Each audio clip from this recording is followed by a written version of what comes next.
প্রধান বক্তার আগমন, শুভেচ্ছায় স্বাগতম। বাঁকুড়া জেলার পক্ষ থেকে, বিধানন্দ ফাউন্ডেশনের পক্ষ থেকে নারায়ে তাকবীর।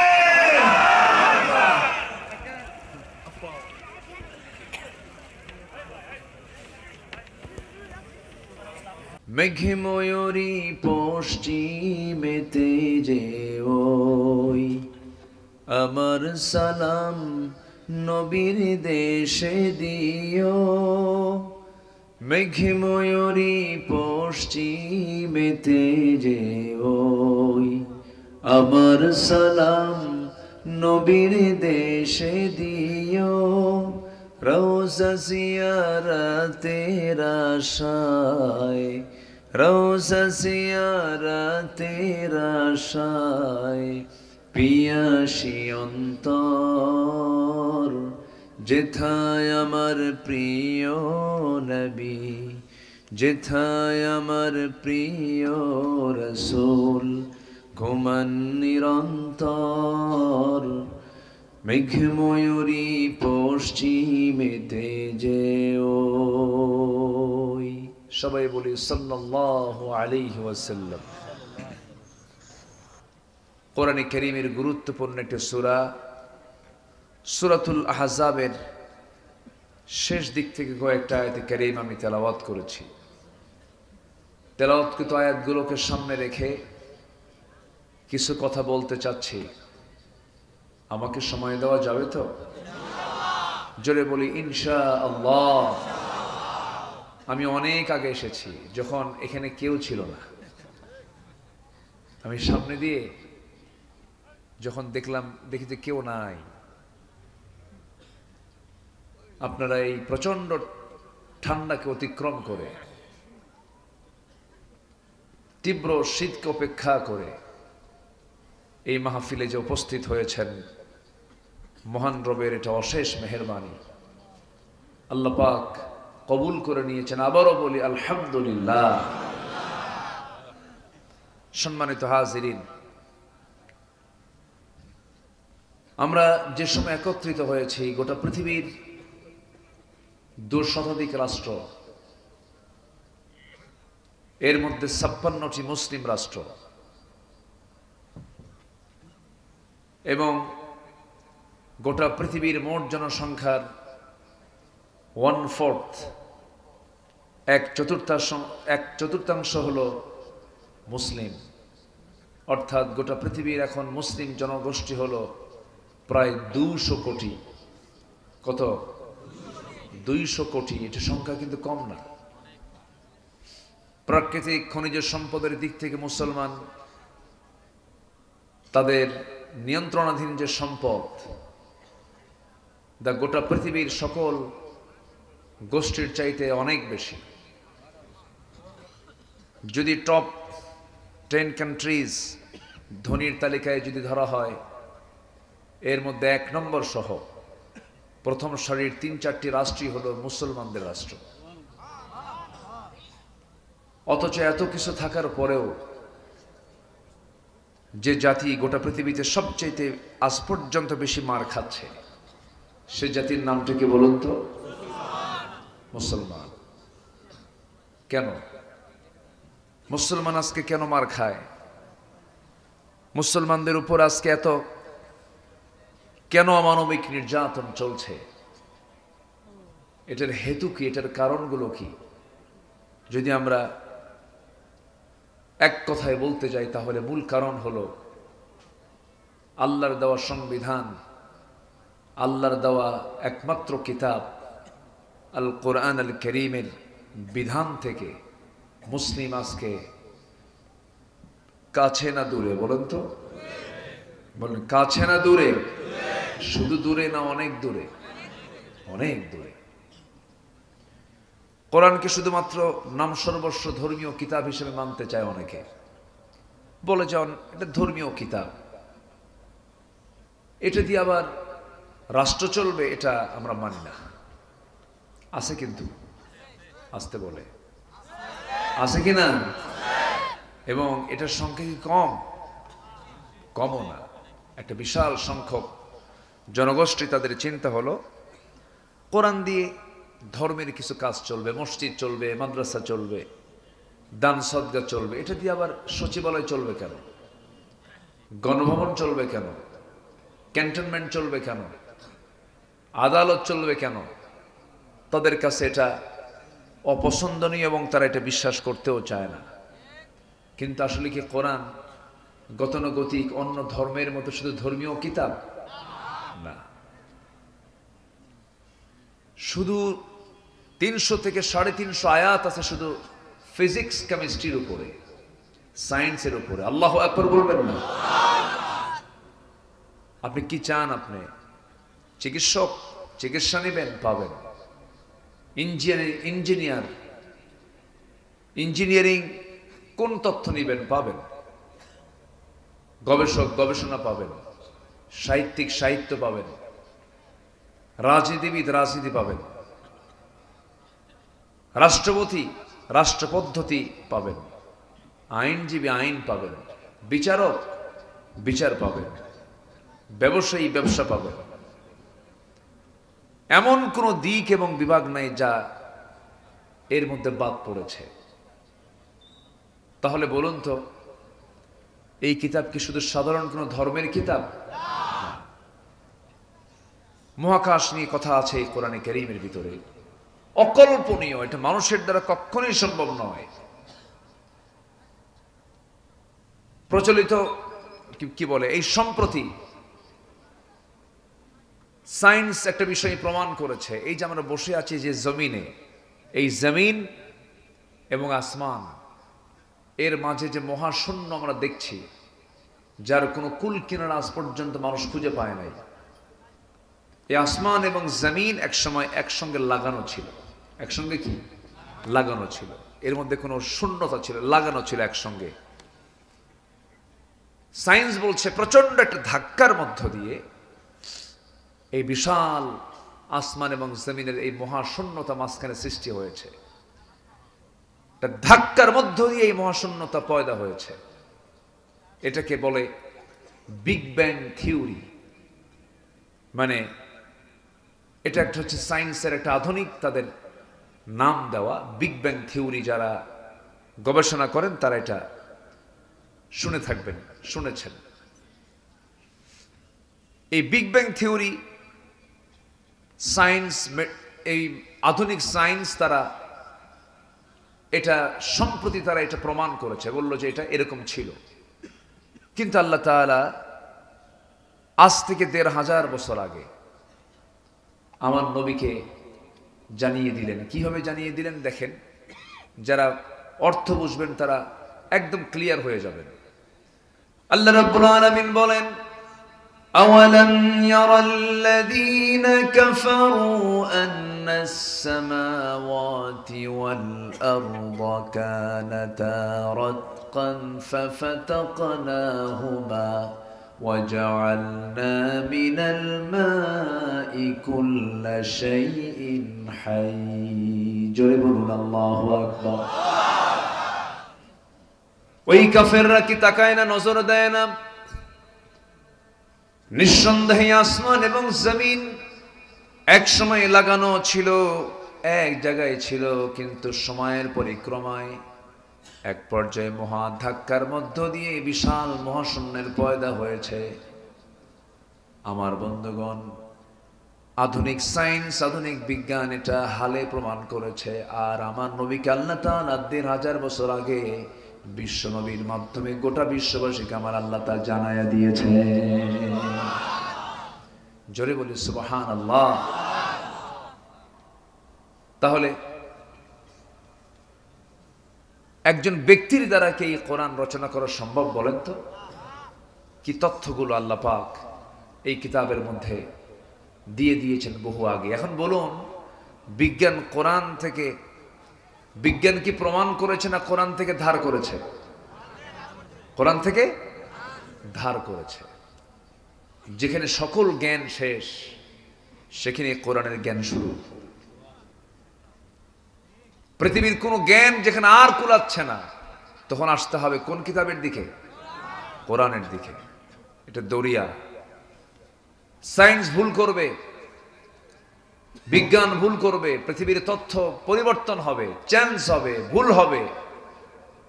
কিয়ামত পর্যন্ত কোরআনে কারীমের ভুল প্রমাণ করার কোনো সাহস কেউ পাবে না। এত বড় একটি মজবুত কিতাব থাকার পরেও আজকে মুসলমান হয়ে পুঁজিবাদকে রিসিভ করে, সেকুলারকে রিসিভ করে, ন্যাশনালিজমকে রিসিভ করে, সোশ্যালিজমকে রিসিভ করে, গ্রহণ করে নেয়। মুসলমান তো পৃথিবীর তৈরি করা আইনকে বিশ্বাস করতে পারে না। যদি বিশ্বাস করে তার ঈমান আছে না গেছে? তার ঈমান আছে না গিয়েছে? তার ঈমান আর থাকবে না। সম্মানিত ভাইয়েরা, বহু কথা আছে, আস্তে আস্তে করে বলি। আমাকে সময় দিচ্ছেন তো নাকি? উঠতে একটু দেরি করে ফেলেছেন একটু। আমার আল্লাহ যখন কোনো কাজের সিদ্ধান্ত নিয়ে নেন, শুধু তিনি মুখ থেকে বলেন কোন হয়ে যাও, সঙ্গে সঙ্গে তা হয়ে যায়। জোরে বলি সুবহানাল্লাহ। সময় লাগে না, মাইক্রো সেকেন্ডের আগেই তা হয়ে যায়। তিনিই তো করেছেন এই পরিবর্তন। হয়তোবা সাথে কিছু বান্দার চোখের পানি আছে, আছে না নাই? এমনি এমনি হয়নি তো। কত মাজলুমের অন্ধকার প্রকোষ্ঠে থাকা, গোটা রাতের চোখের পানি দিয়ে জায়নামাজ ভিজে যাওয়া, বালিশগুলো ভিজে যাওয়া, কত মাজলুমের রক্তগুলো জমিনে ঝরেছে। অনেক কিছুর অবদান, অনেক কিছুর ত্যাগের বিনিময়ে তো আল্লাহ তাআলা এটা পরিবর্তন এনে দেন। সম্মানিত ভাইয়েরা, এখন এই পরিবর্তন যে এসেছে, এখন আমাদের কিছু করণীয়। যারা মুসলমান তাদের আছে না নাই বলেন তো? আসতে বলবেন না, আছে না নাই? যারা জুলুম করেছেন আমরা তাদের জন্য দোয়া করি, আল্লাহ তুমি তাদেরকে জালিম থেকে, জুলুমের পথ থেকে তাদেরকে তওবা করে ঈমানের পথে ফিরে আসার তৌফিক দিয়ে দাও। আমরা প্রতিশোধ পরায়ণ নই, রাসূল আমাদেরকে তা শিখান নাই। আমরা প্রতিশোধ নিতে চাই না, আমরা ক্ষমা করতে জানি। প্রতিশোধের মজা হলো কিছুক্ষণ, আর ক্ষমা করে দেওয়ার মজা হলো সারা জীবন। ঠিক কিনা বলেন? আপনি কাউকে ক্ষমা করবেন, সারা জীবন আপনি আনন্দ পাবেন, তৃপ্তি পাবেন, আমি তাকে ক্ষমা করে দিয়েছি। কিন্তু আপনি অ্যাকশন নিলেন, প্রতিশোধ নিলেন, কিছুক্ষণ আপনি তৃপ্তি পাবেন, এরপর আপনি নিজেও মজা পাবেন না। এই জন্য রাসূল ক্ষমা করতে শিখেছেন, আমরা ক্ষমা করতে জানি।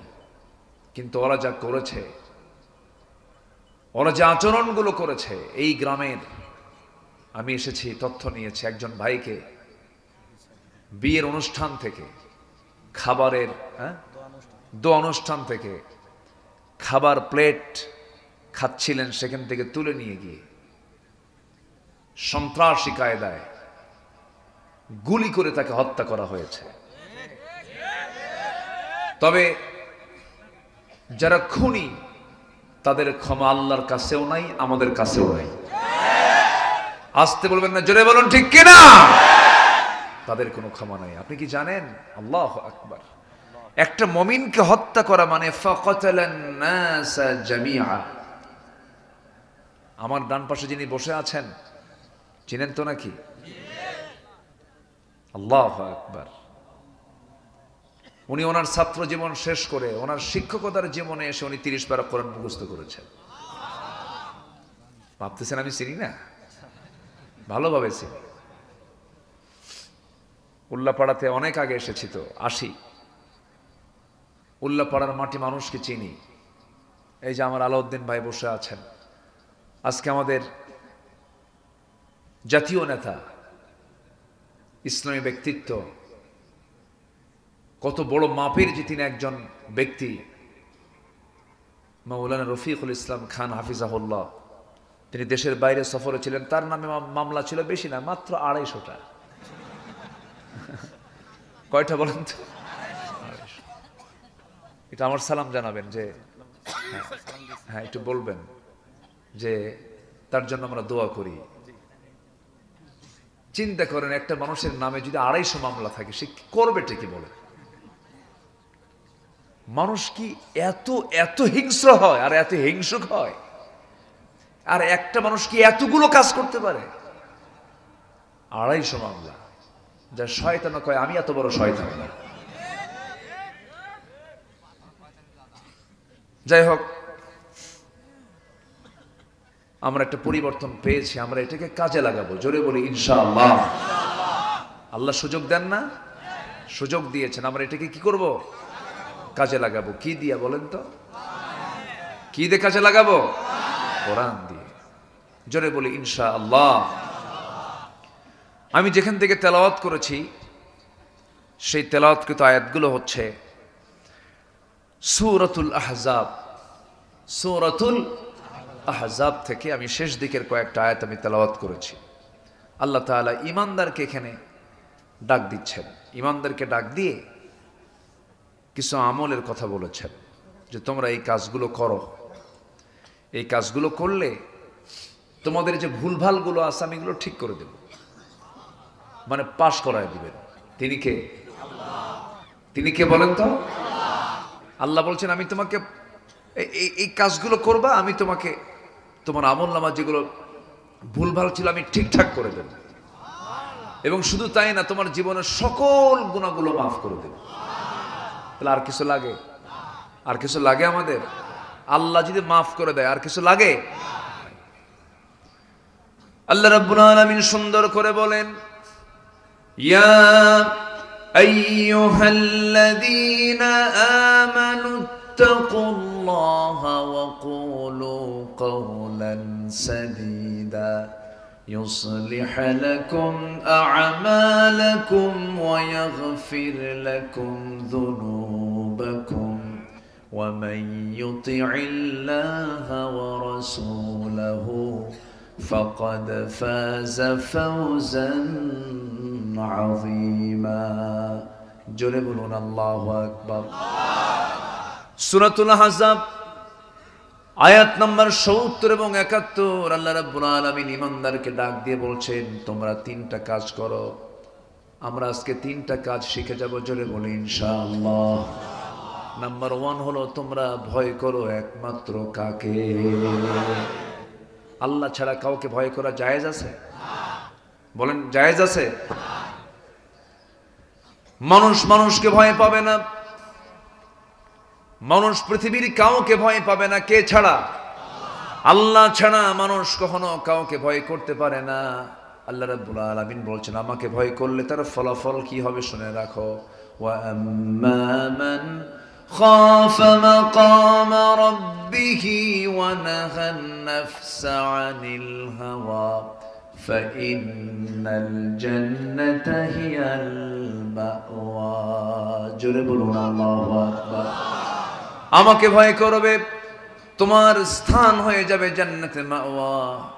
আমাকে তুমি ভয় করবে, তোমার জন্য 15টা সুসংবাদ আমি আল্লাহ তোমার জন্য রেখে দিয়েছি। আল্লাহ কোরআনে কারীমের মধ্যে মুত্তাকি বান্দার জন্য, যে বান্দা আল্লাহকে শুধু ভয় করবে তার জন্য 15টা সুসংবাদ দিয়েছেন। জোরে বলি সুবহানাল্লাহ। এর মধ্যে একটা বলেছি, আরো আছে কয়টা? 14টা। শুনতে রাজি আছেন তো সবাই? 3টা কাজ আমরা আজকে শিখে যাব। নাম্বার 1, শুধু আমি বললাম আমরা আল্লাহকে ভয় করব। আল্লাহকে ভয় করা কাকে বলে? আল্লাহকে ভয় করা মানে হলো আমি যে কোনো কাজ করতে গেলে আগে দেখব কোনটা হালাল কোনটা হারাম, কোনটা ন্যায় কোনটা অন্যায়, কোনটা প্রহিবিটেড কোনটা লেজিটিমেট, কোনটা বৈধ কোনটা অবৈধ, কোনটা লিগ্যাল কোনটা ইল্লিগ্যাল। এটা যদি কোনো বান্দা যদি একটু হিসাব করে যদি ইল্লিগাল গুলোকে হারাম গুলোকে যদি মাইনাস করে যদি হালাল গুলোকে গ্রহণ করে, ওই বান্দাকে বলা হয় হলো মুত্তাকি বান্দা। তাহলে তাকওয়া মানে হচ্ছে বিরত থাকা, ওয়াকিয়ুন মানে বিরত থাকা কি থেকে? অবৈধ থেকে, হারাম থেকে নিজেকে বিরত রাখা। ধরুন কোন একটা বাঁশঝাড় আপনি অতিক্রম করবেন, গ্রামে তো বাঁশঝাড় তো সবাই চেনার কথা। বাঁশঝাড় সামনে পড়েছে, আপনি বাঁশঝাড়টা আপনি পার হয়ে ওপারে যাবেন, বাঁশঝাড়ের ওই সাইডে যাবেন। বাঁশঝাড়ের ভিতরে দিয়ে যদি আপনি চোখ বন্ধ করে দৌড় মারেন, আপনি কি সুস্থ থাকবেন? কেন? বাঁশের সাথে কি থাকে? হ্যাঁ, ডালপালা থাকে, কঞ্চি। এলাকায় কি কয়? কঞ্চি বলে। আচ্ছা, তো এই যে বাঁশঝাড়ের সাথে যে ডালপালাগুলো থাকে, এগুলো আপনাকে ক্ষতবিক্ষত করে দেবে, আপনি রক্তাক্ত হয়ে যাবেন, আপনার চোখ, হাত পা সবগুলো, আপনার অঙ্গ প্রত্যঙ্গ ঝুঁকিপূর্ণ হয়ে যাবে। কেন? এই কঞ্চিগুলো, এই ডালপালাগুলো আপনাকে আঘাত করবে। এই জঙ্গল, এই বাঁশঝাড় আপনি পার হবেন কেমনে? চোখটা খোলা রেখে, আল্লাহর দেওয়া দুটো হাত ওই ডালপালাগুলো সরায়া দিয়ে দেখে দেখে বেছে আপনাকে এই বাঁশঝাড় অতিক্রম করতে হবে। ঠিক তেমনি জীবনের এই চরাচরে চলতে গিয়ে সুদ আসবে। কি আসবে? এলাকাতে সুদ নাই, তাহলে থাক, এই পয়েন্ট থাক। হ্যাঁ, বলবো? তাহলে এই যে লোকগুলো ওঠার, শোনেন, এই সময় উঠলে তো ভাববো ওই লোকটা সুদ খায়। একটু মজা করে বললাম, বসেন। আচ্ছা বলেন তো, এই মাহফিল থেকে আমি তো কথা বলছি, আমি মেহমান, তো আমার আগে ওঠা এটা কি মানান না বেমানান? বলেন, মানান না বেমানান? বেমানান। তাহলে আমাকে মানে রেখে আপনি যদি আগে উঠে যান, এটি কি বাড়িওয়ালার কাম? কন্ত বলেন, এটি কি বাড়িওয়ালার কাম? বসেন, কেউ না যাই আমরা, এটাকে ইবাদত মনে করি, এবং এটাকে এমন একটা বরকতের জায়গা মনে করি যে এখানে যতক্ষণ থাকবো, হাদিসের রেফারেন্স অনুযায়ী জীবন থেকে শুধু গুনাহ ঝরতেই থাকবে এবং আমল নামে সওয়াব জমা হতে থাকবে। উঠবেন কেন? একটু বসেন। জি, সম্মানিত ভাইয়েরা, কষ্ট হচ্ছে না তো আপনাদের? বলি আলহামদুলিল্লাহ। তাহলে এই জীবনের চলার পথে সামনে কি সুদ আসে? সুদ এসে ধাক্কা মারে না? ধাক্কা মারে। এত কষ্ট করার কি দরকার? 1000 টাকা দে, লাগায় দেই, তোরে মাসে এত দেব না।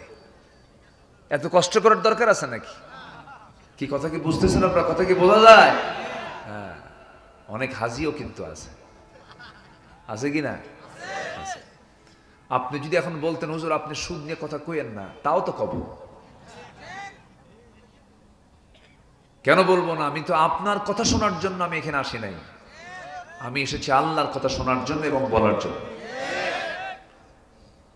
শুধু এই টাইম নয়, বিপরীত স্রোতে থাকা বিগত 16 বছরও আমি এই কথা বলে গেছি। কোনোদিন হক থেকে এক চুল পরিমাণ নড়ে কথা বলিনি, হকের উপর থেকেই কথা বলেছি। সম্মানিত ভাইয়েরা, সম্মানিত বন্ধুগণ, আজকে সুদের মহড়া চলছে,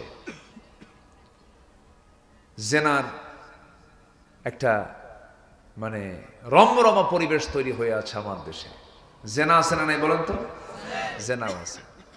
সুদের মহড়া চলছে, জেনার রমরমা মানে অবস্থা সৃষ্টি হয়ে আছে। মদের বোতল তো মনে হয় সিরাজগঞ্জে পাওয়া যায় না, আসতে কয়। মদের বোতল আছে না নাই বলেন তো? আচ্ছা, তাহলে মদের বোতলও আছে, জেনার কারবারও আছে, সুদের কারবারও আছে। তাহলে আমরা পাইলামটা কি বলেন তো? শুধু একটা প্ল্যাটফর্ম পেয়েছি কথা বলার, কিন্তু সমাজ থেকে এই সমস্ত অপকর্মগুলোকে বন্ধ করার জন্য আমাদের চেষ্টা করার দরকার আছে না নাই? আসতে বলবেন না, আছে না নাই?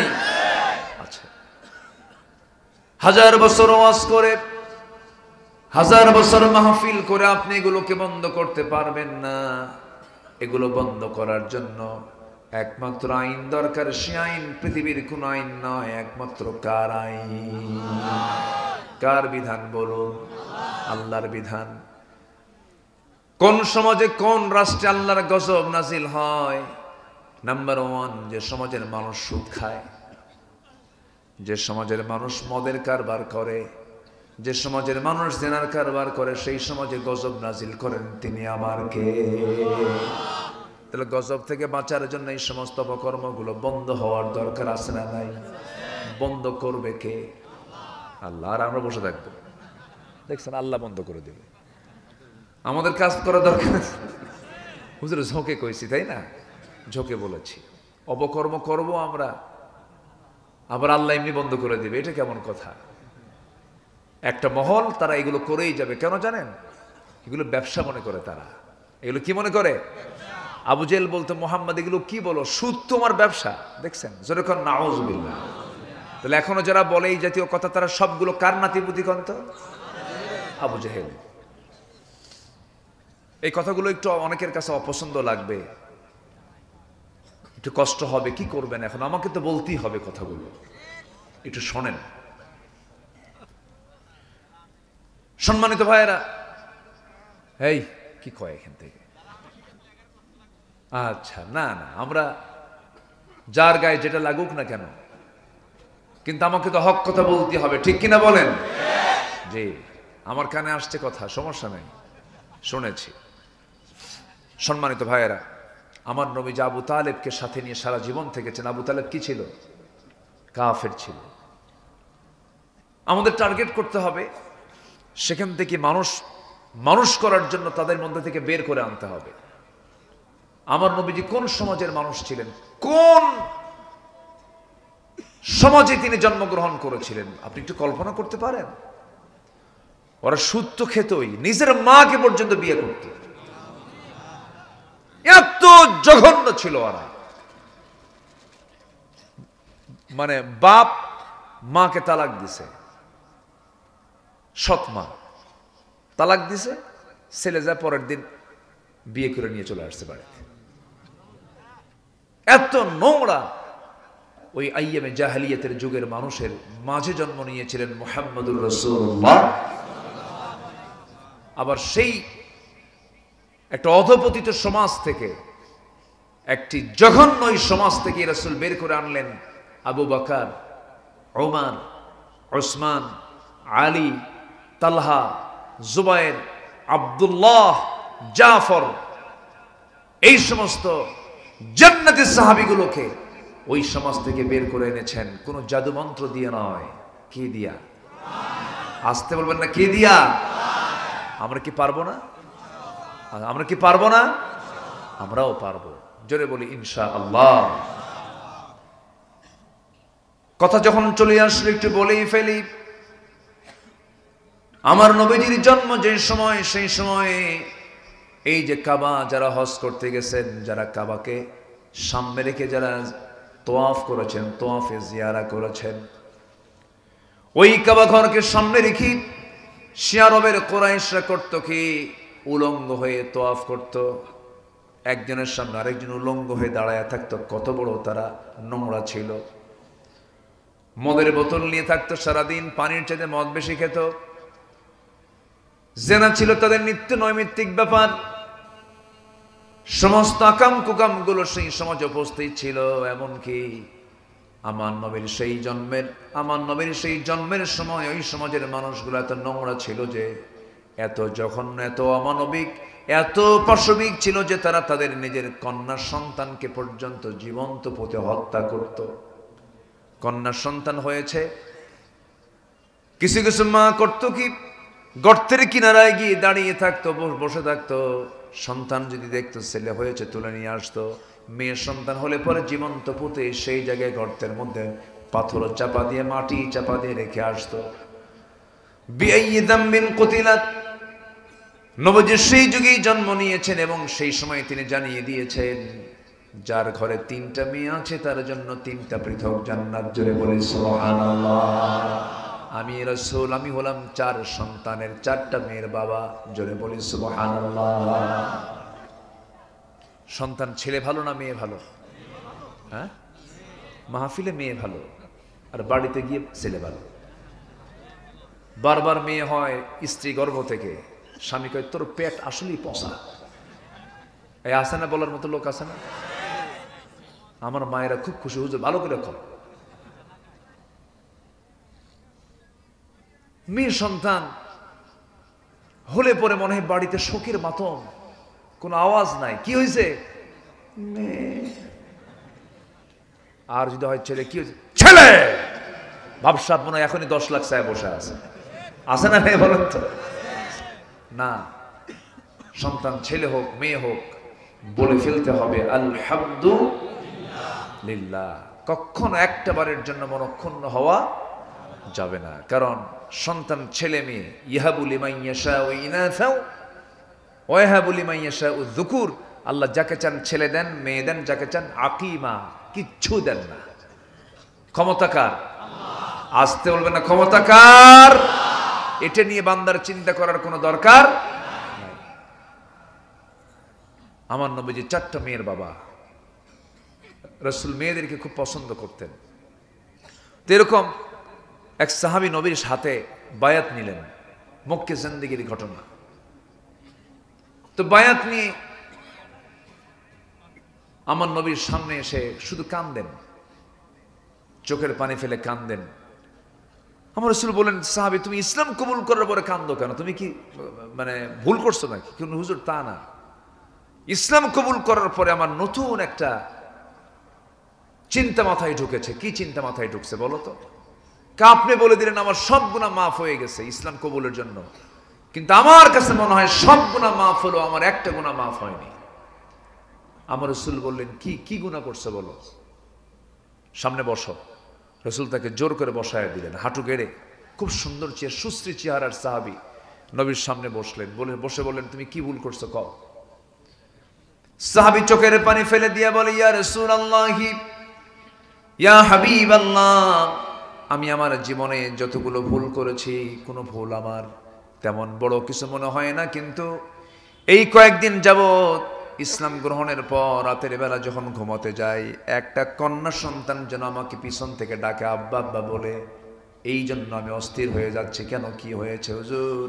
ওই কন্যা সন্তানকে আমি আমার নিজ হাতে খুন করেছি। জাহিলি যুগে আমি তাকে মেরে ফেলে দিয়েছি, আমি তাকে নিজের হাতে পাথর চাপা দিয়ে তাকে দুনিয়া থেকে বিদায় করে দিয়েছি। রাসূল বললেন, সাহাবী কেমন করে মেরেছো বলো। নবীজি মাঝে মাঝে লম্বা সময় কথা শুনতেন মানুষের কাছ থেকে, সাহাবীদের কাছ থেকে। আমার নবীজির সামনে সাহাবী বর্ণনা করে বলছেন, হুজুর সন্তান যখন বউয়ের পেটে আসলো, বউকে বললাম চলে যাও মার বাড়ি, সন্তান ছেলে হলে নিয়ে আসবি, মেয়ে হলে জীবন্ত পুঁতে হত্যা করবে, মেয়ে সন্তানের চেহারা আমি দেখতে চাই না, চলে যাও। পাঠায় দিলাম। সন্তান কন্যা হলো, আমাকে বলা হলো সন্তান মৃত হয়েছে। কিচ্ছু আমাকে না জানায়া পাশের বাড়িতে সন্তানটাকে ধীরে ধীরে বড় করে 6টা বছর পূর্ণ যখন হয়ে গেল, একদিন আমি চলতে নিয়ে দেখি আমার সামনে সন্তানটা ধরা পড়ে গেছে। আমি হাতটা চেপে ধরলাম, আমার মতো কপাল, আমার মতো চোখ, আমার মতো নাক, আমার মতো হাসি। সন্তানটাকে শক্ত করে ধরে নিয়ে আমার বউয়ের সামনে চলে এসে বললাম, স্ত্রী সত্যি করে বলো তো, এই যে সন্তান আমি ধরে ফেলেছি এই সন্তানটা কার? বউটা কাঁপতে কাঁপতে বলছে, আমার স্বামী গো। সন্তানের তথ্য কতক্ষণ গোপন করবে, এটা আমাদের সন্তান। আমি ঠান্ডা মাথার খুনি বনে গেলাম। প্রচন্ড রাগ আমার ভিতরে সৃষ্টি হলো, প্রচন্ড ক্ষোভ আমার ভিতরে সৃষ্টি হলো। আমি সন্তানকে হত্যা করার জন্য মরিয়া হয়ে গেলাম, কিন্তু ভিতরে ভিতরে আমার ভিতরে প্রতিক্রিয়া সৃষ্টি হয়েছে, কিন্তু বাইরে আমি কাউকে বুঝতে দিলাম না। নিজের মেয়েটাকে আস্তে করে মা বলে ডাক দিলাম, মেয়েটা আমার কোলের মধ্যে বসে গেল। আমি তাকে আদর করলাম, স্নেহ দিলাম, ভালোবাসা দিলাম। সন্তানকে আমি আদর করলাম এবং বললাম, মা আমার কলিজার টুকরা মেয়ের সন্তান, শোনো, আমি আগামীকালকে তোমাকে তোমার নানির বাড়ি নিয়ে যাব, তুমি যাবে নাকি? মেয়েটা মুচকি হাসি মেরে আমাকে চুমো আঁকে দেয়, বলে, বাবা আমার মা তোমার সঙ্গে মিশতে দেয় নাই, তুমি তো খুব ভালো বাবা। এরপর আমি আমার মেয়েটাকে পরের দিন সুন্দর করে সাজগুজ করে রওনা দিয়ে দিলাম। রওনা দিয়ে সামনের দিকে চলতেছিলাম।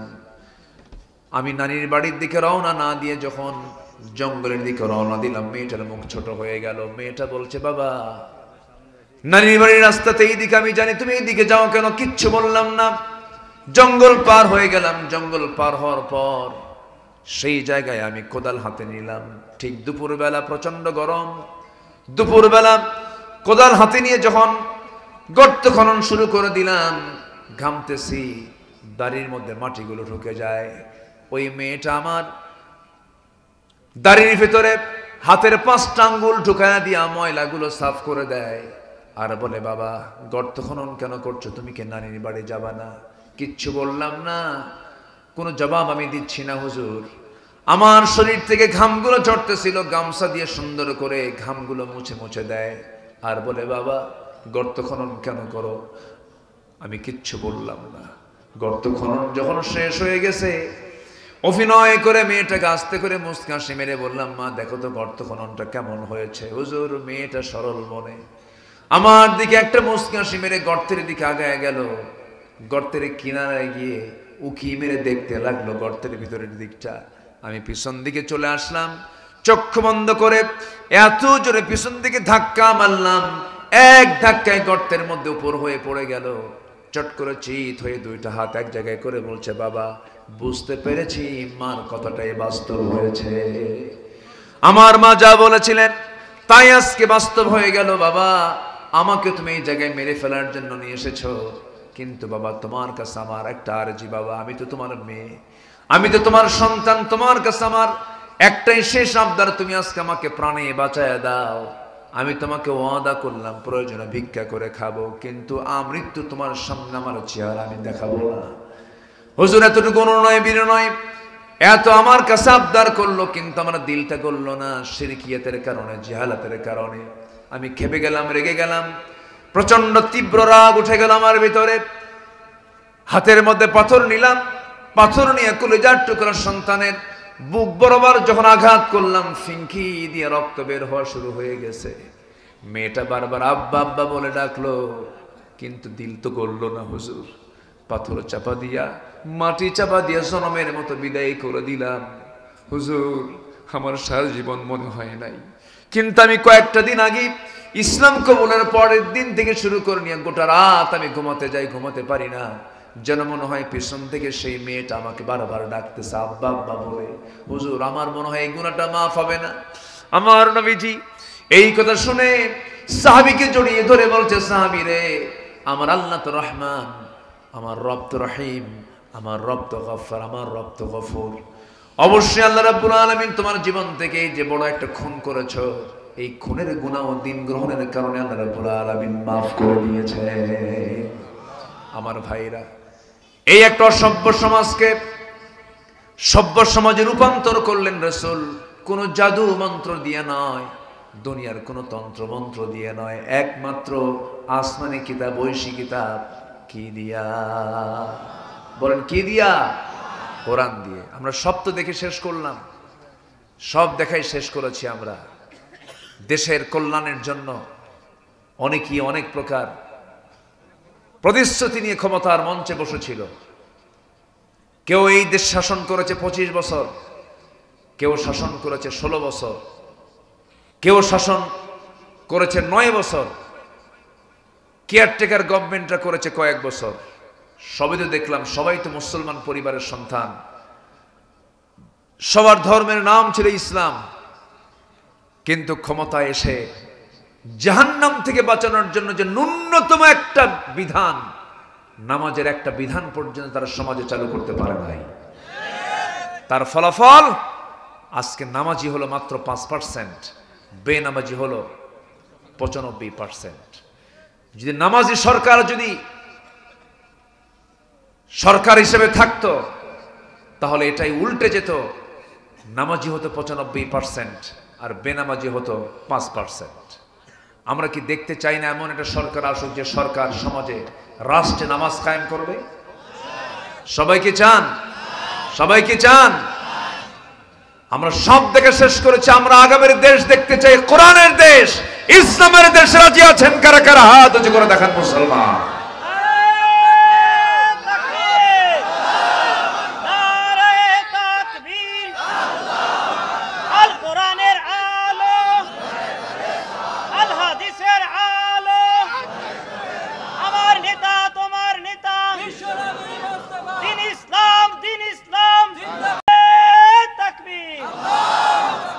আল্লাহ কবুল করুন, জোরে বলি আমিন। আমার পাশে আমার শাহজাহান ভাই বসে আছেন, চিনেন তো ওনাকে? আজকে উনি বুক উঁচু করে স্বাধীন চেতা হয়ে বসে আছেন। এরকমও দিন গেছে আমাদের, উনি মাহফিলে গিয়েছেন কিন্তু মঞ্চে উঠতে পারেন নাই। জানেন না? আপনারা জানেন না? যারা এই সিচুয়েশন তৈরি করেছিলেন তারা আজকে কোথায়? ইতিহাস থেকে শিক্ষা নিতে হয়। যারা এই যুগে যুগে ফেরাউন সেজেছে তাদের পরিণতি ফেরাউনদের মতোই হয়েছে, ঠিক কিনা? 1600 বছর ফেরাউন পৃথিবীতে বেঁচে ছিল। কত বছর? 1600 বছর। এরাও ছিল 16 বছর। সংখ্যার যে মিল হলো কেমনে বুঝলাম? চরিত্রে মিল আছে, যে চারিত্রিক মিল আছে না নাই? ফেরাউনের কোনো দোষ ছিল না, শুধু একটাই দোষ, ক্ষমতা ছাড়া যাবে না। কি ছাড়া যাবে না? কি করলো? ইউযাব্বিহুনা আবনাআকুম ওয়া ইস্তাহয়ুনা নিসাআকুম। করলো কি? পাইকার দরে ছেলে সন্তানগুলোকে জবাই করলো। কোরআন বলছে মার পেট চিরে নবজাতক বের করে হত্যা করা শুরু করলো। এমনকি নিজের বউটা পর্যন্ত হত্যা করতে দ্বিধা করেনি, শুধু তার এই ক্ষমতা পাকাপোক্ত করার জন্য। জানেন না? জানেন না? ফেরাউনের বউটা কে? আল্লাহু আকবার। কোন ঘরে কে? হ্যাঁ, আল্লাহু আকবার বলেন।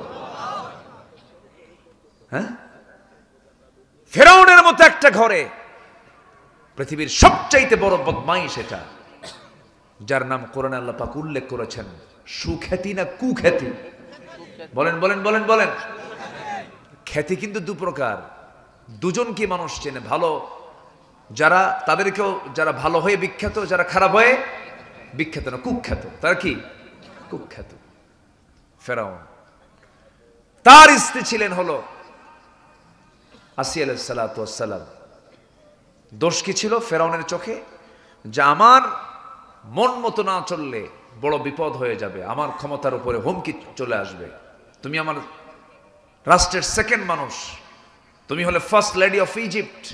এই ইজিপ্টের তুমি হচ্ছে ফার্স্ট লেডি, আমার স্ত্রী তুমি, তোমাকে ওই দিন মানা যাবেই না। আসিয়া বললেন আমি আপনার স্ত্রী হতে পারি কিন্তু ঈমান বিক্রি করতে পারি না। জোরে বলি সুবহানাল্লাহ। ঈমান বিক্রি করতে পারি না, আমি ঈমান বেচতে পারবো না। মাহফিলে কি আসিয়ারা আসছে? আছে? আসিয়া খাদিজারা আছে? আল্লাহ কবুল করুন, জোরে বলি আমিন। আমাদের আলোচনাতে একটু ভাগ করে বলতে হয়। যদি মেয়েদের ব্যাপারে যদি কোনো কথা না আসে, ওরা আবার কি বলে জানেন? কালকে হুজুর কি যে ওয়াজ করে গেল, কিচ্ছুই বললো না আমাদের নিয়ে, এরকম বলে আবার। কিন্তু কোরআন তো সবার জন্যই, সব সময় তাদেরও কোরআন, পুরুষদেরও যে ওয়াজ, মেয়েদেরও সেই ওয়াজ। কিন্তু যে নাম নিতে হয় একটু, আসিয়া খাদিজা, এদের নাম না নিলে কেমন হয়? আসিয়া আলাইহিস সালাতু ওয়াস সালাম আল্লাহ নিয়েছেন ইমরাত ফিরআউন ওয়া ইমরাত নূহ ওয়া ইমরাত লূত ওয়া মারইয়াম। আল্লাহু আকবার বলেন। আল্লাহ তাদের নামও নিয়েছেন কোরআনে। শেষ পর্যন্ত ফেরাউন বলেই ফেলল, আসিয়া শোনো, আমি চূড়ান্ত কথা বলে দিলাম, তুমি আমার বউ হও, সংসার সন্তান সবকিছু আছে, তুমি যদি এটা না ছাড়ো সংসার যাবে, আমার পরিবার যাবে, তোমার জীবনও যাবে। আসিয়া মুস্কে হাসি মেরে বলেন, কি হুমকি দিলেন? আপনি হুমকি দিতে থাকুন, আমি হুমকি শুনতে রাজি আছি, সব দেব, আমার জীবনটাও দেব, ঈমান দিতে রাজি নাই। জোরে বলি সুবহানাল্লাহ। আর আমরা বিড়ির একখান প্যাকেট পাইলেই ঈমান শেষ। এই আছে না নাই বলেন তো? হ্যাঁ হ্যাঁ, বিড়ি যে কি পরিমাণ খায় জাতি, ওরে বাপরে বাপ। শীত তো আসছে, এখন আরো বাড়ছে। জেলখানায় তো কোনো কথাই নেই, জেলখানায় তো চরম বিড়ি চলে, প্রচুর বিড়ি। একটা টান শেষ হলে আরেকটা টানে, বিড়ির আগুন দিয়ে বিড়ি খায়, এত খাওয়া খায় জাতি। মানে মানুষের কিছু লোকের বিড়ি খাওয়া দেখে মনে হয় কি জানেন, ওর জন্মই হয়েছে বিড়ি খাওয়ার জন্য। আছে না এরকম? আছে না? এত বিড়ি মানুষ খায়। আল্লাহ তুমি সকল নেশা থেকে জাতিকে হেফাজত করো, জোরে বলি আমিন। এই যে ভাই কই, এই যে কই বলেন, বসেন বসেন। আমি কি শেষ করে দেব নাকি? আলোচনা চালাবো? জোরে বলি ইনশাআল্লাহ। তাকওয়ার ফলাফল হলো 15টা। বলছি কয়টা? আরো আছে কয়টা? তো ওয়াজ কি নুরু শেষ না শুরু? তো ওঠেন কেন? কোনো চাপচুপ নাই, বসেন। বলি আলহামদুলিল্লাহ, আমরা সব চাপ মুক্ত হয়েছি। এখন থানা নিজেই ফোন দিয়ে কয় কিছু কি লাগবে?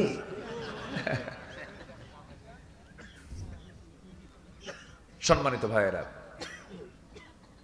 আসিল সাল্লাল্লাহু আলাইহি ওয়াসাল্লাম বললেন, আপনি আমার প্রতি যত হুমকি দিবেন আমার ঈমান তত মজবুত হবে। ফেরাউন আর পারতেছে না, তার নিয়ন্ত্রণের বাইরে। কারণ আসিয়া এখন কাকে বিশ্বাস করে নিয়েছেন? কাকে? আল্লাহকে। তাকে আর পারে কেউ কিছু করতে? আর পারে না। ইমানদারের সঙ্গে পৃথিবীর কোনো মানুষ পারবে না। যুগে যুগে ইতিহাস তার বড় সাক্ষী। আমার বন্ধুগণ, আসিয়া সাল্লাল্লাহু আলাইহি ওয়াসাল্লাম শেষ পর্যন্ত বলে দিলেন, স্বামী আমার, আপনি আমাকে যদি মেরে দুনিয়া থেকে বিদায়ও করে দেন, আমি আল্লাহর কাছে যাব, তবু আমি আপনার হুকুম মানব না। জল্লাদ রেডি করে ফেলল। জল্লাদ হাতে করাত নিয়ে সামনে প্রস্তুত হয়ে গেছে। ও ফিরআউন ওয়া হামান ওয়া জুনুদাহুমা, ফেরাউন হামান সবাই পরামর্শের বৈঠকে পরামর্শ করে চূড়ান্ত করেছে, বুকের শত্রু, বড় শত্রু, একে আউট করে দাও। জল্লাদ সামনে দাঁড়ায় গেল। বলা হলো জল্লাদ বলে ফেলল। জল্লাদ যখন হাতের মধ্যে করাত নিয়ে দাঁড়ায় আছে, সামনে ফেরাউন দাঁড়ায় গেছে। বলতেছে, আসিয়া এখনো সময় আছে, এখনো তুমি ফিরে আসতে পারো। আসিয়া বলছেন, স্বামী আমার, আপনি আমাকে বাঁচার জন্য বলতেছেন, কিন্তু আমি তো শহীদ হতে চাই, কারণ আমি আমার নাকের ভিতরে জান্নাতের ঘ্রাণ পেতেছি। মারে, তারাও নারী, আর এই সমাজের নারীরাও নারী। কি ছিলেন আসিয়া! আচ্ছা বলেন তো, প্রেসিডেন্ট বড় না প্রেসিডেন্টের বউ বড়? চেয়ারম্যান বড় না চেয়ারম্যানের বউ বড়? হ্যাঁ, আপনি যত বড়ই হুজুর হন না কেন, বউয়ের কাছে হুজুরগিরি খাটে না। কিন্তু তুমি কত বড় হুজুর আমার জানা আছে, বসো। কি কথা বোঝেন নাই? হ্যাঁ, মিসেস পোস্টটা কিন্তু ছোটখাটো পোস্ট না, অনেক বড় পোস্ট। সেই পোস্টকে তিনি ডিনাই করলেন, পাত্তাই দিলেন না। কিসের তোমার ফার্স্ট লেডি? আমার ঈমান আগে বড়। জোরে কোন সুবহানাল্লাহ। পরিবারকে তিনি ছেড়ে দিলেন, স্বামীকে ছেড়ে দিলেন, দুনিয়ার মায়া মহব্বত ছেড়ে দিলেন, সব কিছু ছেড়ে দিয়া তিনি গ্রহণ করলেন কাকে? শেষ পর্যন্ত সাল্লাল্লাহু আলাইহি ওয়াসাল্লাম তিনি আল্লাহর কাছে দোয়া করলেন, রব্বি বিনিলি ইনদাকা বাইতান ফিল জান্নাহ ওয়া নাজ্জিনি মিন ফিরআউনা ওয়া আমালিহি। ও আল্লাহ, তুমি আমার জন্য বানায় দাও একটা ঘর। জান্নাতের মধ্যে অসংখ্য ঘর থাকবে, অসংখ্য গোরফা থাকবে, কামরা থাকবে, কিন্তু তিনি বললেন, না না আল্লাহ, আমি অসংখ্য ঘর চাই না, বড় কোনো জান্নাতও চাই না। তুমি আমার জন্য জান্নাতের মধ্যে ছোট্ট একটা ঘর দিবা। বুয়ুতুন বহু বচন, বাইতুন এক বচন। রব্বি বিনিলি ইনদাকা বাইতান ফিল জান্নাহ, একটা ঘর দিবা, কিন্তু সেই ঘরটা হওয়া চাই তুমি আল্লাহ তোমার ঘরের দেওয়ালের সাথে। জোরে বলি সুবহানাল্লাহ। আল্লাহকে কত কাছে টেনে নিয়েছেন তারা। আল্লাহর সঙ্গে কি তাআল্লুক তাদের মাঝে ছিল, কি মুহাব্বত তাদের মাঝে ছিল। সাল্লাল্লাহু আলাইহি ওয়াসাল্লাম এক পর্যায়ে এই দোয়া করতে করতে যখন তিনি দুনিয়া থেকে বিদায় নেবেন, জল্লাদ করল কি, করাতটা তার কপালে লাগায় দিল। দুই টুকরা হয়ে তিনি শহীদ হয়ে গেলেন। দুনিয়ার নারীদেরকে জানায় দিল, ও দুনিয়ার নারী সমাজ, আল্লাহকে মুহাব্বত করতে গিয়া আমার পরিবার ছেড়ে দিলাম, আমার স্বামী শেষ হয়ে গেল, আমার সংসার তছনছ হয়ে গেছে, সব কিছু মাইনাস করলাম, কিন্তু আমি আমার আল্লাহকে কিন্তু ছাড়ি নাই। জোরে বলি সুবহানাল্লাহ, আরো জোরে বলি সুবহানাল্লাহ। আমার বন্ধুগণ, এই দুনিয়া ছেড়ে আমিও যাব, আপনিও যাবেন, কেউ তো বাঁচার জন্য আসি নাই। তবে তিনটা কাজ যদি আমরা আজকে শিখে যাই, করে যেতে পারি, আল্লাহ তাআলা সূরাতুল আহজাবের শেষ দিকে বলছেন, তিনটা কাজ করো, আমি তোমাকে তোমার সমস্ত গুনাহগুলোকে মাফ করব, এবং সম্মানজনক সম্মান তোমাকে দিয়ে দেব, এবং মহা সাফল্যের সাফল্যবান আমি তোমাকে বানায় দেব। জোরে বলে সুবহানাল্লাহ। আমার বন্ধুগণ, এক নম্বর হলো কার ভয়? আসতে বলবেন না, কার ভয়? আল্লাহর ভয়। মুত্তাকি যদি হতে পারি তার ফলাফল হলো 15টা। এক নম্বর হলো জান্নাত আল্লাহ রাব্বুল আলামিন দিবেন। এরপর আল্লাহ রাব্বুল আলামিন বলছেন নাম্বার 2 হলো গুনাহ মাফ হয়ে যাবে। কি মাফ হয়ে যাবে? গুনাহ মাফ হয়ে যাবে। বিরাট পুরস্কারের সুসংবাদ দিয়েছেন, যালিকা আমরুল্লাহ। আমার আল্লাহর অর্ডার হলো ওয়ামান ইয়াত্তাকিল্লাহ ইউকাফির আনহু সাইয়্যাতিহি ওয়া ইউআযযিম লাহু আজরা। জোরে বলুন আল্লাহু আকবার। যে ব্যক্তি তাকওয়া অবলম্বন করবে তার সমস্ত গুনাহগুলো মাফ হবে এবং সম্মানজনক সম্মান আল্লাহ পাক তাকে দান করবেন। জোরে বলে সুবহানাল্লাহ। নাম্বার 3 হলো মাগফিরাতের ঘোষণা। আল্লাহ রাব্বুল আলামিন সূরাতুল আনফালের 69 নম্বর আয়াতে বলছেন, ওয়াত্তাকুল্লাহ ইন্নাল্লাহা গফুরুর রহিম। জোরে বলুন আল্লাহু আকবার। নাম্বার 4, সকল কাজ সহজ করে দিবেন আল্লাহ রাব্বুল আলামিন। ওয়ামান ইয়াত্তাকিল্লাহা ইয়াজআল লাহু মিন আমরিহি ইউসরা। জোরে বলুন আল্লাহু আকবার। নাম্বার 5 হলো সফলতার সুসংবাদ দিয়েছেন আল্লাহ রাব্বুল আলামিন, ইন্না লিল মুত্তাকিনা মাফাজান হাদাইকা ওয়া আ'নাবান ওয়া কাওয়াইবা আতরাবা। জোরে বলুন আল্লাহু আকবার। নাম্বার 7 হলো সংকট থেকে উত্তরণ করবেন। আল্লাহ রাব্বুল আলামিন বলেন, ওয়া মান ইয়াত্তাকিল্লাহা ইয়াজআল লাহু মাখরাজা। সূরাতুত তালাক আয়াত নাম্বার 2। নাম্বার 8 হলো প্রশস্ত রিজিকের ব্যবস্থা করে দিবেন। আল্লাহ রাব্বুল আলামিন বলেন, ওয়া ইয়ারযুকুহু মিন হাইথু লা ইয়াহতাসিব। যে ব্যক্তি তাকওয়া অবলম্বন করবে আল্লাহ পাক তাকে সীমাহীন রিজিকের ব্যবস্থা করে দিবেন। নাম্বার 9 হলো সম্মান মর্যাদা বৃদ্ধি করে দিবেন। সম্মান মর্যাদার সুসংবাদ দিয়েছেন, ইন্না আকরামাকুম ইনদাল্লাহি আতকাকুম। সূরাতুল হুজুরাত আয়াত নাম্বার 13। নাম্বার 10 হলো আল্লাহর মহব্বতের সুসংবাদ দিয়েছেন। আল্লাহ রাব্বুল আলামিন বলেন, ইন্নাল্লাহা ইউহিব্বুল মুত্তাকিন। জোরে বলুন আল্লাহু আকবার। নাম্বার 11 হলো কবুলিয়তের সুসংবাদ দিয়েছেন, ইন্নামা ইয়াতাকাব্বালুল্লাহু মিনাল মুত্তাকিন। জোরে বলুন আল্লাহু আকবার। নাম্বার 12 হলো শ্রেষ্ঠত্বের সুসংবাদ দিয়েছেন, ওয়াল্লাযীনা তাকাউ ফাওকাহুম ইয়াওমাল কিয়ামাহ। জোরে বলুন আল্লাহু আকবার। নাম্বার 13 হলো শাস্তির ভয় থেকে মুক্ত থাকার সুসংবাদ দিয়েছেন। আল্লাহ রাব্বুল আলামিন বলেন, ফামানিত্তাকা ওয়া আসলাহা ফালা খাউফুন আলাইহিম ওয়ালা হুম ইয়াহজানুন। জোরে বলুন আল্লাহু আকবার। নাম্বার 14 হলো জান্নাতের বিভিন্ন নিয়ামত এবং আল্লাহর সান্নিধ্য লাভের সুসংবাদ দিয়েছেন, ইন্নাল মুত্তাকিনা ফি জান্নাতিন ওয়া নাহার ফি মাকআদি সিদকিন ইনদা মালিকিন মুকতাদির। জোরে বলুন আল্লাহু আকবার। সূরাতুল কামার 54 এবং 55 নম্বর আয়াতে আল্লাহ রাব্বুল আলামিনের সুসংবাদগুলো দিয়েছেন।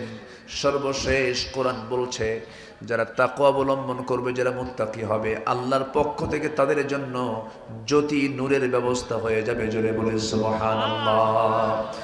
ইত্তাকুল্লাহা ওয়া আমিনু বিরাসূলিহি ইউতিকুম কিফলাইনি মির রাহমাতি ওয়া ইয়াজআল লাকুম নূরান তামশুনা বিহি ওয়া ইয়াগফির লাকুম ওয়াল্লাহু গফুরুর রহিম। জোরে বলুন আল্লাহু আকবার। তাহলে 1 নম্বর কাজ হলো আমরা ভয় করব কাকে? আসতে বলবেন না, ভয় করব কাকে? নাম্বার 2 হলো ওয়াকুলু কাওলান সাদীদা। আমরা কথা বলবো সোজা না বাঁকা। সোজা না বাঁকা কথা বলবো আমরা, মিথ্যা না সত্য। ওয়াকুলু লিন্নাসি হুসনা। যদি কথা থাকে তুমি তাহলে সুন্দর কথা বলবে, কথা না থাকলে চুপ থাকবে। চুপ থাকা নাজাত। চুপ থাকা কি? নাজাত। মুমিনদের যত গুণের কথা আল্লাহ রাব্বুল আলামিন বলেছেন, এর মধ্যে কথার প্রসঙ্গ এসেছে, যেমন আল্লাহ রাব্বুল আলামিন এক জায়গায় বলছেন ক্বাদ আফলাহাল মুমিনুনাল্লাযীনা হুম ফি قد أفلح المؤمنون الذين هم في صلاتهم خاشعون والذين هم عن اللغو معرضون যারা অনর্থক কথা থেকে নিজেকে পরিজ রাখবে তারা হলো মুমিন। বাজে কোনো কথা ইমানদার বলতে পারে না। মুমিনের মুখ থেকে কথাগুলো বের হবে দলিল লেখকের লেখার মতো। দলিল লেখক যেমন লিখতে নিয়ে হাজারবার চিন্তা করে লেখে যেন একটা ভুল না হয়, দলিল বাজেয়াপ্ত হয়ে যাবে। ঠিক ইমানদার ইমান যে ইমান আনে সে ব্যক্তি কখনো মুখ থেকে বাজে কোনো কথা বলবে না। এক একটা কথা যখন বলবে হাজারবার চিন্তা করে তারপর একবার কথা বলবে। এই পৃথিবীতে একজন মানুষ তার যার জীবনে একটা মিথ্যা কথা কোনোদিন বের হয় নাই, তিনি হচ্ছেন জনাবে মুহাম্মদুর রাসূলুল্লাহ।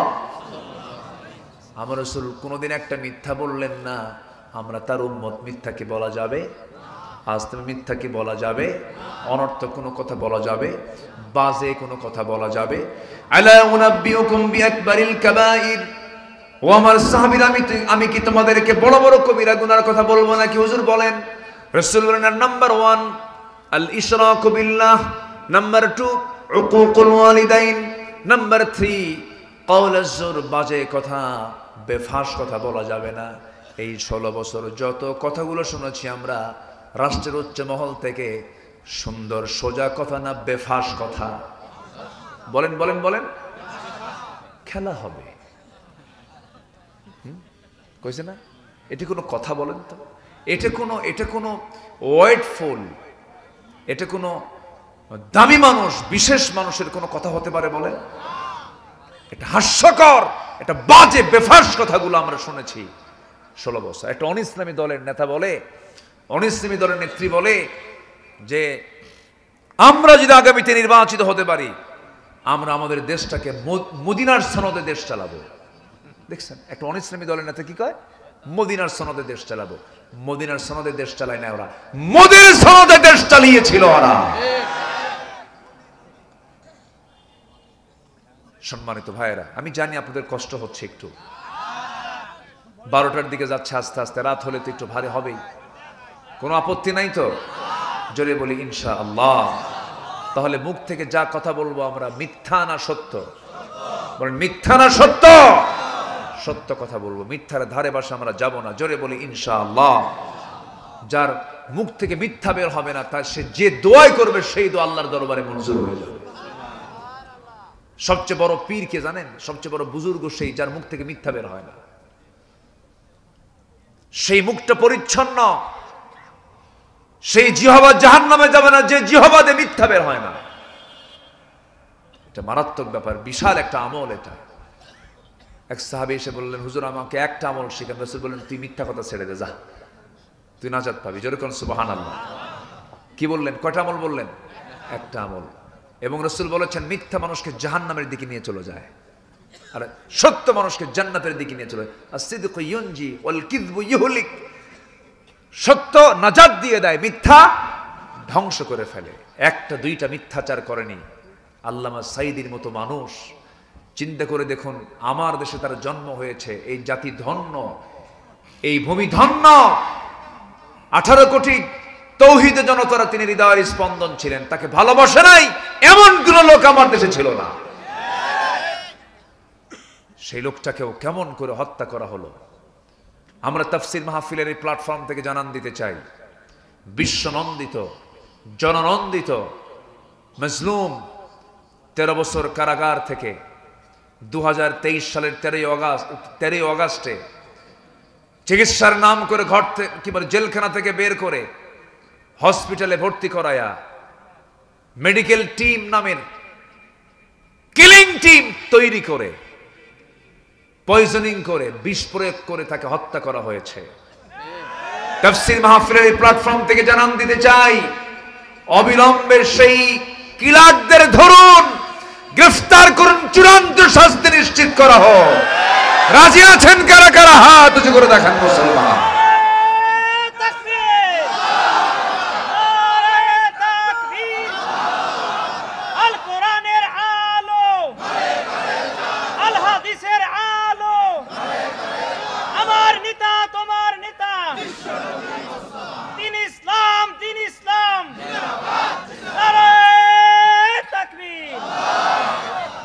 আল্লাহ কবুল করেন, জোরে বলি আমিন। খুনির কোনো ক্ষমা নাই, খুনির কোনো ক্ষমা নাই। তুমি মাখলুককে মেরেছো, আল্লাহর মাখলুককে মেরেছো, আল্লাহর বান্দাকে মেরেছো, তোমার কোনো ক্ষমা নাই। কুতিবা আলাইকুমুল কিসাস। কার বিধান? কার বিধান? আল্লাহর বিধান। সম্মানিত ভাইয়েরা, তাহলে মিথ্যা সাক্ষী দেওয়া যাবে? এই 16 বছর কি মিথ্যা সাক্ষী ছিল? হ্যাঁ ছিল। ঘটনা 71, সাক্ষীর জন্ম 76। সাক্ষীর জন্ম কোন সাল? দেখলো কেমনে? রুহের জগৎ থেকে। কিসের জগৎ থেকে? রুহের জগতের সাক্ষী ছিল তাদের কাছে। এগুলোই করেছে তারা। কি যেন নাম ওই যে আল্লামা সাইদির যে এক সাক্ষী, কি নাম? শুকরঞ্জন বালি। হ্যাঁ, শুকরঞ্জন বালি। 17 অগাস্ট আমার প্রোগ্রাম ছিল পিরোজপুরে, আল্লামা সাইদি ফাউন্ডেশনের মাঠে মাহফিল ছিল আমার। তো দেখি যে শুকরঞ্জন বালি চলে আসছে, সেই দিনও আসছে। এসে আমাদের সঙ্গে প্রায় ঘন্টাখানেক গল্প করলাম। বললাম যে শোনেন, আপনার যে সৎ সাহস, 4-5 বছর আপনি দমদম জেলখানায় জেল খাটেন, যা করছেন আপনি, এদেশের কোনো এদেশের নর্মালি অনেক আলিমই তা করতে পারে নাই, এই সৎ সাহস দেখাতে পারে নাই, ঠিক কিনা বলেন? তো বললাম আপনার ভিতরে যে সৎ সাহস কাজ করেছে, আপনি যে সততা নিয়ে একজন আলিমের পক্ষে লড়েছেন, শুধু আপনার একটা কাজ বাদ আছে। কি? একটা হচ্ছে তো কালেমা পড়েন। আমি ওখানে বললাম যে আপনি একটু কালেমা পড়েন, তাহলেই তো সব হয়ে যায়। একটা মুস্কি হাসি মারলো। এখন ইন্নাকা লান তাহদিনি মান আহবাবতা লা ইকরাহা ফিদ্দিন। ইসলাম তো কাউকে আর জোরপূর্বক কিছু বলতে বলে না, চাপ দেওয়া যাবে না। আমি তাকে শুধু একটা মুস্কি হাসি মেরে এই কথা বললাম। দেখি যে বেচারি মুস্কি মুস্কি হাসি মারে। দোয়া করেন, হেদায়েত তো হতেও তো পারে, তাই না? হতেও পারে। অনেক হিন্দু ভাই আছেন আমার দেশে যারা এই দেশকে ভালোবাসে, যারা মিথ্যা কথা বলে না, যারা ঠকায় না। এমন হিন্দু ভাই আছে না নাই? বলেন তো, আছে না নাই? আছে। আমরা মুসলমান, আমরা ইসলাম থেকে শিখেছি, আমরা মন্দির ভাঙ্গি না, আমরা মন্দিরকে পাহারা দেই। দরবারে বসলে আমরা চেষ্টা করি ওই হিন্দু ভাইকে কেমনে বাঁচানো যায়, আমরা তাদের প্রতি সিম্প্যাথি দেখানোর চেষ্টা করি। আমরা মন্দিরকে পাহারা দেই, অন্য ধর্মকে আমরা সম্মান করি, তাদের মূর্তিকে আমরা গালি দেই না। রাসূল গালি দিতে মানা করেছেন, কিন্তু তারা আমাদের সঙ্গে ভালো আচরণ করতে পারেনি। কারা? যারা বাবরি মসজিদ ভেঙেছে। এ পর্যন্ত ভারতের সাম্প্রদায়িক দাঙ্গা হয়েছে প্রায় 13.5 থেকে 14,000 বার। অতএব তাদের মুখ থেকে আমাদের উপদেশ আমাদের নেওয়ার দরকার নাই, তাদের কাছ থেকে শিক্ষা নেওয়ার আমাদের কিচ্ছু নাই, বরঞ্চ আমাদের থেকে শিক্ষা নিতে হবে তাদের, ঠিক কিনা? আমাদের থেকে শিক্ষা নিতে হবে। সম্মানিত ভাইরা, তাহলে 2টা আমল শিখলাম আমরা, আর একটা আমল বাদ আছে। এটা করি আমরা আস্তে আস্তে শেষের দিকে আজকে চলে যাব ইনশাআল্লাহ। 1 নম্বর হলো আমরা ভয় করব কাকে? আসতে বলবেন না, কাকে? নামাজ না পড়ে। সবাই কি নামাজ পড়তে রাজি আছেন? সবাই কি নামাজ পড়তে রাজি আছেন? ন্যূনতম কোয়ালিটি হলো ইমানদারের একদম ফার্স্ট ন্যূনতম যেটা থাকতেই হবে, কয় ওয়াক্ত নামাজ? কারা কারা পড়বেন একটু হাত তুলে দেখান দেখি। মাহফিল আসছি, একটা সিদ্ধান্ত নিয়ে যাই ভাই যে নামাজটা জীবনে ছাড়বো না। জোরে বলি, ইয়া আল্লাহ, আমাদেরকে 5 ওয়াক্ত সালাত আদায় করার তৌফিক তুমি আল্লাহ দিয়ে দাও। জোরে বলি আমিন, আরো জোরে আমিন। হাত নামান। কষ্ট দিয়ে ফেললাম মনে হয়। আচ্ছা, সত্য কথা বলবো, আল্লাহ তাআলা এখন এই কথা বলেই আয়াত শেষ হয়েছে, কিন্তু কথা শেষ হয়নি। ওয়াকুলু কওলান সাদীদান ইউসলিহ লাকুম। আয়াত শেষ, 70 নম্বর আয়াত সাদীদা বলে শেষ হয়েছে, কিন্তু কথা এখনো শেষ হয় নাই। এবার আল্লাহ তাআলা বলছেন কি? ইউসলিহ লাকুম আ'মালাকুম ওয়া ইয়াগফির লাকুম যুনুবাকুম। যদি তুমি 2টা কাজ করতে পারো, আল্লাহ তোমার সমস্ত আমলগুলোকে ইসলাহ করে দিবেন, সংশোধন করে দিবেন। শুধু তাই নয়, তোমার জিন্দেগির যামবুন, 1 বচন যুনুব, বহু বচন, তোমার জীবনের যত গুনাহগুলো আছে সমস্ত গুনাহগুলো আমার আল্লাহ মাফ করে দিবেন। চিন্তা করছেন কত বড় এখানে অফার? তোমার জীবনের অর্জিত তুমি যত গুনাহ করেছ সব গুনাহগুলো মাফ হয়ে যাবে যদি সত্য কথা বলতে পারো, যদি তাকওয়া অবলম্বন করতে পারো। আল্লাহ এরপরে বলছেন, বান্দারে আরেকটা কথা জেনে রেখে দে, আমার আরেকটা হুকুম জেনে রেখে দে, ওয়ামান ইউতিইল্লাহা ওয়া রাসূলাহু ফাকাদ ফাযা ফাওজান আযীমা। যারা আল্লাহ এবং নবীজির আনুগত্য যারা করবে, ইত্তেবা যারা করবে, তাদের জন্য রয়েছে মহা পুরস্কার। মহা পুরস্কার কার কথা? ফাকাদ ফাযা ফাওজান আযীমা, বিশাল পুরস্কারে পুরস্কৃত হয়ে যাবে তারা, যারা এই আনুগত্যের জায়গায় যারা আল্লাহ এবং রাসূলকে যারা রাখবে। সাহাবীরা রাসূলকে কি পরিমাণ মহব্বত করেছেন, কি আনুগত্য করেছেন। একজন সাহাবীর কথা এই মুহূর্তে আমার মনে পড়ল, আব্দুর রহমান ইবনে আউফ। আব্দুর রহমান ইবনে আউফ রাদিয়াল্লাহু, তিনি একজন মিলিয়নার ছিলেন। কি ছিলেন? মিলিয়নার, কোটি কোটি টাকার মালিক ছিলেন। আমার নবীজি মক্কা ছেড়ে যখন মদিনার দিকে চলে গেলেন, আব্দুর রহমান ইবনে আউফ বড় একজন এক্সপোর্টার ইম্পোর্টার ছিলেন, বড় ব্যবসায়ী ছিলেন। সমস্ত ব্যবসা বাণিজ্য বউ বাচ্চা সব কিছু রেখে তিনি রাসূল যেদিকে চলেছেন তিনিও সেই দিকে চললেন। নবীর সঙ্গে মদিনায় চলে গেলেন। রাসূল একদিন তাকে দেখলেন একাকী বসে আছে, ফকিরের মতো মসজিদের সামনে বসে আছেন। মসজিদ নববীর সামনে তিনি একাকী বসে আছেন। রাসূল তাকে দেখে কেঁদেই ফেললেন। কেঁদে ফেলে বলছেন, আব্দুর রহমান রে, মক্কায় দেখেছি তোমার বড় বড় ব্যবসা ছিল, তোমার বউ আছে, বাচ্চা আছে, বউ বাচ্চাগুলোকে সব রেখে দিয়া এত বড় ব্যবসা বাণিজ্য ছেড়ে দিয়া তুমি মদিনায় এসে আজকে ফকির হয়ে গেছো, তোমার কি কষ্ট হয় না? মুস্কি হাসি মেরে রাসূলকে লক্ষ্য করে বলছেন, ইয়া রাসূলুল্লাহ, আমার দুঃখ কিসের, কষ্ট কিসের? যে জায়গায় এসে আমি আল্লাহকে পেয়েছি, রাসূলকে পেয়েছি, এর চাইতে বড় প্রাপ্তি আমার জীবনে আর নাই। ফাকাদ ফাযা ফাওজান আযীমা। আমার নবীজি এবার আব্দুর রহমান, তোমার তো যৌবন আছে, তোমার তো বিয়ে করা দরকার, তোমার তো কষ্ট হচ্ছে, আব্দুর রহমান তুমি কি বিয়ে করবে না? হুজুর, বিয়ে তো করা দরকার, প্রয়োজন আছে। রাসূল বললেন, তোমার তো ব্যবসা করা দরকার, কিছু বাণিজ্য করা দরকার। আমার নবীজি এই কথা বলেই তিনি চুপ থাকলেন। হঠাৎ করে দেখেন একজন আনসার সাহাবী সামনে দাঁড়ায় গেছেন।